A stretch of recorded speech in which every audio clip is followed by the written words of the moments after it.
Si Rin ang panganay na anak ng pamilya Ludwig, isa sa 5 dakilang pamilya ng mage ng imperyo. Siya, isang ulila, ay muling isinilang sa isang marangal na pamilya at sa makatuwid ay kailangang magtrabaho ng walang pagod upang umangkop sa buhay na ito. Ang araw ay nagbibigay liwanag sa mansyon. Naglalakad ang bida malapit sa bintana. Pumasok ang bida sa isang silid kung saan binati siya ng isang katulong. Napatingin sa kanya ang ina ng pangunahing tauhan at napansin niyang nagising na siya. Sinabi niya sa pangunahing tauhan na siya ay nasa oras at pagkatapos ay tinanong siya kung maaari siyang pumunta at sabihin sa kanyang ama na handa na ang almusal, at pagkatapos ay idinagdag na siya ay natutuwa na siya ay dumating. Ang pangunahing tauhan, na may ngiti sa kanyang mukha, ay sumasang-ayon sa kanyang ina. Ang pangunahing tauhan ay pumasok sa silid ng kanyang ama, na nakaupo sa isang mesa na may isang libro. Si Kevin Ludwig, dahil sa hindi magandang kutis ng bida, ay nagtanong sa kanya kung kulang ba siya sa tulog. Ipinatong niya ang kanyang kamay sa ulo ng pangunahing tauhan at sinabi sa kanya na mukhang pagod pa siya sa biyahe. Sinabi ng pangunahing tauhan sa kanyang ama na handa na ang almusal. Tumawa si Kevin at, na may ngiti sa kanyang mukha, sinabi sa kanyang anak na pumunta siya dito para lang dito, at pagkatapos ay nagpasalamat sa pangunahing tauhan at sinabi na kailangan niyang kumain muna. Tinanong ng pangunahing tauhan ang kanyang ama kung gusto ba talaga niya ng almusal. Umiwas ng tingin ang ama. Nakikita ng pangunahing tauhan ang isang piraso ng papel na may mga hieroglyph at nagtanong kung ito ay magic. Oo naman ang tatay tapos may dissertation presentation daw next week kaya medyo nagmamadali. Sinasabi niya na ang pagkain ay nakakaramdam sa kanya ng mahamog, kaya sinusubukan niyang mag-concentrate at gawin ang lahat hanggat maaari. Sa maaliwalas na oras ng umaga, ibinaba ng pangunahing tauhan ang kanyang tingin. Tinitigan niyang mabuti ang papel at inisip kung talagang natigilan ang kanyang ama dito. Ang pangunahing tauhan ay nag-aalok ng tulong sa kanyang ama. Tinanong ni Kevin ang kanyang anak kung talagang gusto niya itong suportahan. Ang pangunahing tauhan ay nagsasabing hindi, gusto niyang tumulong sa paglutas ng Magic Circle. Ang ama, na may ngiti sa kanyang mukha, ay nagsabi sa pangunahing tauhan na ang tulong ay malugod na tinatanggap, ngunit kung siya ay huli na sa almusal, papagalitan siya ng kanyang ina, at sa makatuwid ay mas mabuting mag-almusal na siya. Ang pangunahing tauhan ay kumukuha ng panulat mula sa mesa. Ang pangunahing karakter ay nagsimulang magsulat at sinabi na ang magic ay ang numerical expression ng mga natural na batas. Sa kanilang kasunod na pagbaluktot, si Kevin ay may nagulat na ekspresyon sa kanyang mukha. Ang pangunahing karakter ay nagsusulat at nagsabi na ang guron ay nagpapalubha sa equation at sumasalungat sa charon, kaya mas mahusay na palitan ito ng guron. Ang pangunahing tauhan ay inilagay ang kanyang kamay sa isang piraso ng papel at sinabi na, gamit ang Imperial Equation 41, makukuha mo kaagad ang sagot. Ang ama ng pangunahing tauhan ay kumuha ng isang piraso ng papel at nagtanong kung posible ang ganitong paraan. Naisip ng pangunahing tauhan na ito ay isang komplikadong problema na kahit na ang pinakamahusay na mga siyentipiko sa imperyo ay hindi malulutas. At ito ay isang mataas na antas ng spell na halos 200 taong gulang. Ang isang wizard at kalahati ay may hawak na tungkod sa kanyang kanang kamay. Tinanong ni Kevin ang pangunahing tauhan kung paano niya ito nagawa. Naisip niya na kung maibabalik ang spell na ito, mapoprotektahan nito ang maraming tao mula sa mga natural na sakuna tulad ng baha o pagguho ng lupa. Nagtataka siya kung paano ito nagawa ni Rain, na kakabisado lang ng basic magic. Naisip niya na, batay sa kanyang kaalaman sa pangunahing mahika, si Rain ay isang hindi pangkaraniwang tao. Ngunit kung isasaalang-alang na siya ay kabilang sa linya ng mga salamangkero sa pamilyang Ludwig, nangangahulugan ito na hindi niya namana ang talento para sa mahika. Hawak ng ama ang isang libro sa kanyang mga kamay at iniisip ang tungkol sa kanyang anak at sa kanyang asawa. Ang kalahati ng kanyang ulo ay natatakpan ng anino. Tinanong ng pangunahing tauhan ang kanyang ama kung maaari na siyang mag-almusal sa kanila. Nagulat ang ama ng pamilya sa sinabi ng bata. Napalitan ng ngiti ang ekspresyon ng mukha niya. Inakbayan niya ang kanyang anak at sinabing, "Oo, sabay tayong kumain." Ang pangunahing tauhan ay nakaupo sa isang upuan at umalis sa isang libro. Akala niya ay maliit lang ang pamilya Ryan, isang ina, isang ama, at isang 6 na taong gulang na kapatid na babae. Ang kapatid na babae ay tumingin mula sa likod ng pinto at pinapanood ang pangunahing tauhan. Ang pangalan ng batang babae ay Sari, at siya ay may kumikinang na itim na buhok na parang seda at pulang mata. Siya ay isang matamis na batang babae na nagmana ng mga pisikal na katangian ng pamilya Ludwig, tulad ni Rain. Ang pangunahing tauhan, natakot ang nakababatang kapatid na babae ng bida. Mabilis siyang umalis. Ang pangunahing karakter ay huminga at iniisip na ito ay lubos na nauunawaan. Akala niya, sa alaala ni Rain, hindi siya naging mabait kay Serian. Sa halip na maging malamig, siya ay walang pakialam sa lahat. Iniisip ng pangunahing tauhan si Ryan na nakatayo sa harap ng mansyon. Tahimik siyang nagbabasa ng libro. Naaalala niya kung paano sinabi ni Lista sa pangunahing tauhan na dapat niyang alagaan ang mga ito, kung paano niya tinanong siya kung paano siya makakatakas, parang laging abala ang lahat. Ang pangunahing tauhan ay tumigil sa pagbabasa. Isinara niya ang libro, at may hindi nasisiyahang ekspresyon sa kanyang mukha. Naalala niya kung paano siya tinawag ng babaeng maputi ang buhok na isang mabait na bata at sinabi sa kanya na magtatagumpay siya. Sinabihan ng pangunahing tauhan ang kanyang kapatid na babae na lumapit sa kanya at idinagdag na tuturuan niya ito ng mahika. Sumilip si Sari sa isang sulok na may hindi makapaniwalang mukha. Tinanong ng pangunahing tauhan ang batang babae na may hindi nasisiyahang hitsura sa kanyang mukha. Gusto mo bang maglaro ng magkasama? Nakita ng pangunahing tauhan ang pag-alis ng kanyang kapatid. Ang pangunahing tauhan ay bumantong hininga at iniisip na ang mga bata ay napakahirap pakitunguhan.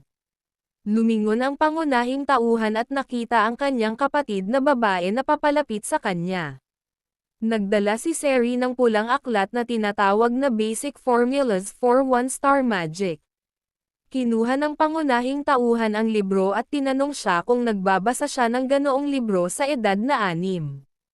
Tinitingnan ng kapatid na babae ang pangunahing tauhan na namumula ang pisngi.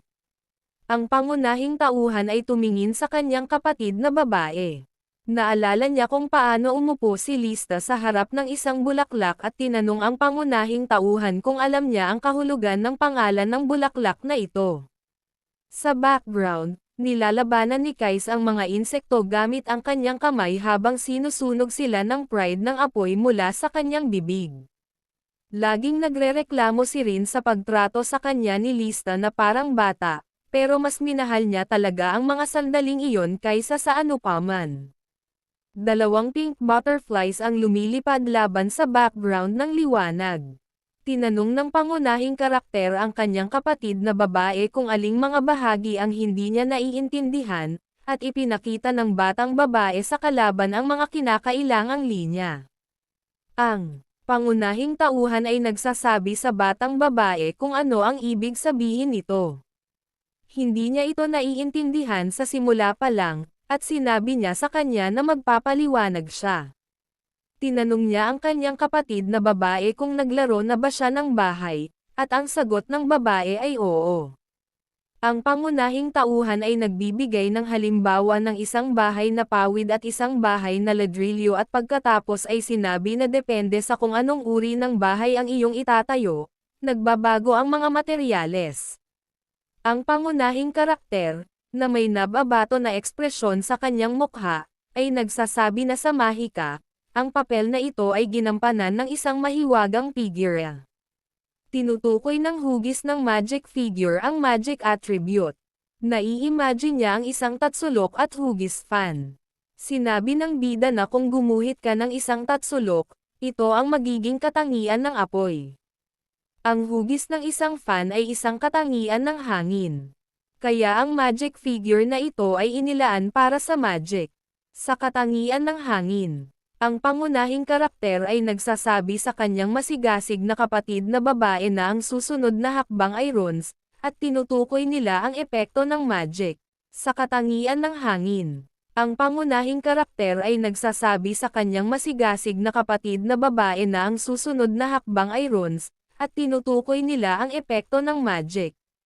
Naisip ng bida na ang mga rune ay mga magic na salita. Ang ibig sabihin ng yul ay itali. At ang ibig sabihin ng ho ay iwaksi. Iniisip niya ang apoy at iniisip na, halimbawa, kung yukit niya ang yul rune sa isang tatsulok na magic figure, gagawin itong isang fire attribute binding spell. Sinasabi ng pangunahing tauhan na, sa katunayan, ang mga formula sa matematika ay ginagamit para dito. Mali ang spelling ng kapatid na babae sa salitang matematika, at itinutuwid siya ng pangunahing tauhan. Tinanong ni Sari ang pangunahing tauhan kung ano ang matematika. Iniiwasan ng pangunahing tauhan ang kanyang mga mag-aaral na may hindi nasisiyahang ekspresyon sa kanyang mukha. Ang nakababatang kapatid ay may nalilitong ekspresyon sa kanyang mukha. Sinasabi ng pangunahing tauhan na para kay Yul, kailangan mo ng isang quadratic equation. At pagkatapos ay sinabi niya na kailangan mong bumalik kahit na mas maaga. Dapat magsimula sa karagdagan at pagbabawas. Hawak ng dalaga ang isang dokumento sa kanyang mga kamay at sinabi sa lalaking nakaasol na si Master Ryan ay ganap na nagbago. Kahit umiyak si Lady Sari, wala siyang pakialam. Pinapanood ng mga bida na ina at ama ang kanilang anak na may masayang ekspresyon sa kanilang mga mukha. Ang pangunahing tauhan ay nakatulog sa isang upuan, at ang kanyang kapatid na babae ay nakatulog. Sinabi ng ina ng bida sa kanyang asawa na gusto niyang makuha ang eksenang ito sa isang pagpipinta. Sumagot si Kevin na sumasang-ayon siya, ngunit sa oras na dumating ang artista, maaaring nagising na ang mga bata. Ipinatong ng ama ang kanyang kamay sa mesa sa tabi ng pangunahing tauhan at sinabi na, bukod pa rito, mahiyain si Sari na maaaring sobra na ito. Ang ama ng pangunahing tauhan ay tumitingin sa pulang libro at isang piraso ng papel na may mga larawang mahiwagang nakalarawan at pagkatapos ay sinabi na ang kanilang anak ay nagtuturo ng Sari Magic. Tumingin siya sa kanyang asawa at sinabi na, pagkatapos bumalik mula sa plaza, si Ryan ay tila ibang tao.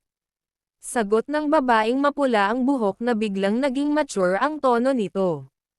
Tinanong niya si Kevin kung posibleng napasok na siya ng bangin. Sumagot ang ama ng pamilya na hindi ganoon. Idinagdag niya na ang anak ay halos kapareho ng kanyang ama dahil siya ay nagkaroon ng katulad na karanasan. Sinabi niya na noong siya ay isang estudyante, nagkaroon siya ng karangalan na makilala si Lord Green. May hawak siyang papel sa harap niya na may ngiti sa labi at sinabing noong mga oras na iyon ay ipinagmalaki niya na siya ay naging isang 3D mage. Ngunit sa panahon ng digmaan, si Lord Green ay tumaas sa 5 bituin. Idinagdag niya na ang pamumuhay sa mapayapang panahon na nilikha ng mga bayani ay napagtanto sa kanya kung gaano siya kampante, at posible na si Rain ay may katulad na mga iniisip. Isang maliwanag na liwanag ang nagbibigay liwanag sa umiiyak na bida. Tinanong ng babaeng pulang buhok ang kanyang asawa kung talagang nagyelo si Lord Green sa oras. Sumagot si Kevin na oo, dahil mahusay niyang pinagkadalubhasaan ang ice magic na nanatili siyang katulad noong siya ay 18 taong gulang. Hinihiling sa kanya ng kanyang asawa na sabihin sa kanya ang higit pa. Ang asawa, na may ngiti sa kanyang mukha, ay nagsabi na kahit na gusto niya, hindi niya magagawa dahil wala siyang alam na higit pa doon. Tumingin si Kevin sa labas ng bintana. Itinaas niya ang kanyang baba at sinabi na ang magic ni Lady Lista ay nasa yelo, at ang pulang buhok ay nagtanong kung ito ay totoo.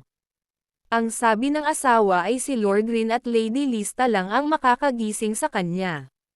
Dagdag pa niya, hinala niya na ito ay isang liham.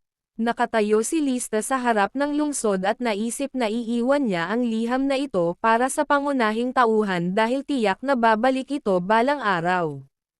Idinagdag niya na ang liham na ito ay para sa pangunahing tauhan, na darating dito mula sa malayo.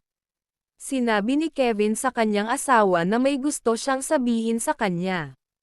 Parang genius si Ryan. Sabi niya, ano pa? Baka umabot siya sa level ng isang sage dahil nalutas niya ang magic square na pinaghirapan niya sa loob ng mahigit 1 taon sa pamamagitan lamang ng pagtingin dito kaninang umaga. Ang asul at lila na enerhiya ay kumikinang ng maliwanag. Salamat po sa panonood.